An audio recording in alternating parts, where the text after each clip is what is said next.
Maharashtra TV news, आवाज सर्वसामान्यांचा। Breaking news. जनावरांना चाऱ्याची टंचाई, शासनाने तातडीने चारा छावण्या उभाराव्यात, शेतकऱ्यांची मागणी। हदगाव तालुक्यात 15 दिवसांपासून पावसाचा खंड, सोयाबीन पिके पाण्याअभावी करपू लागलेत। हदगाव तालुक्यात गेल्या 15 दिवसापासून पावसाने दडी मारल्याने शेतकरी मोठ्या चिंतेत सापडले आहेत। पाण्याअभावी सोयाबीनसह खरीप पिके करपू लागली असून जनावरांसाठीही चाऱ्याची टंचाई निर्माण होण्याची भीती व्यक्त होत आहे। त्यामुळे शासनाने तातडीने चारा छावण्या सुरू करून शेतकरी व पशुपालकांना दिलासा द्यावा, अशी मागणी शेतकऱ्यांकडून करण्यात येत आहे। वंदे महाराष्ट्र टीव्ही मीडिया प्रतिनिधी देवानंद महाजन, नांदेड। मागील 15 दिवसापासून पाणी नाही, काय परिस्थिती आहे? परिस्थिती साहेब अशी गंभीर आहे की शासनानं तातडीची दखल घेतली पाहिजे। आज 12 दिवस झाले पाऊस नाही, त्याच्यामध्ये पिकाची परिस्थिती नाजूक झाली, असं जळण्यामध्ये गंती झाली। आता पीक तुम्ही तात्काळ स्थळावर पाहू शकता। आणि अशी गंभीर प्रश्न आहे की ढोराचे प्रश्न मोठा, चाऱ्याचा आहे, पाण्याचा आहे। याच्यामध्ये सतत दुष्काळ, गेल्या वर्षी पुष्कळ, अतिवृष्टी झाली, त्याच्यामध्ये आज सतत 4 वर्ष होणे शेतकरी परेशान आहे।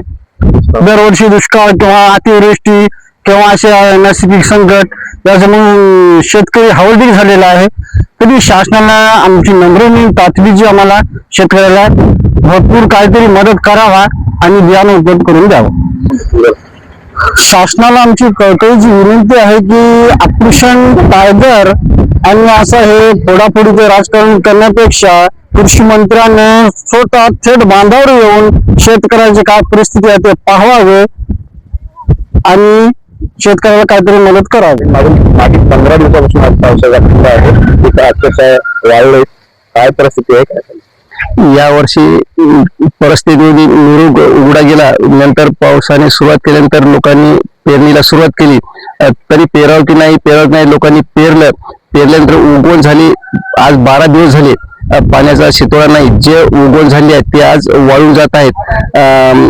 बियाणाची खूप परिस्थिती नाही, कोणाचे निघाले, कोणाचे नाही निघाले। आता दुबार पेरणीसाठी शासनाने बियाणे उपलब्ध करून द्यावे। शेतकऱ्यावर अतोनात भयानक संकट आलेलं आहे हे।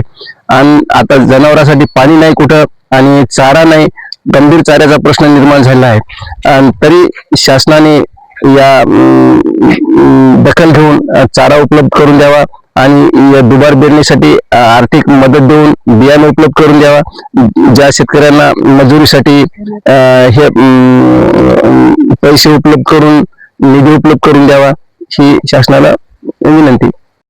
वंदे महाराष्ट्र टीव्ही न्यूज, आवाज सर्वसामान्यांचा। अशाच नवनवीन बातम्या पाहण्यासाठी आमच्या चॅनलला सबस्क्राईब करा, बेल आयकॉनला क्लिक करा।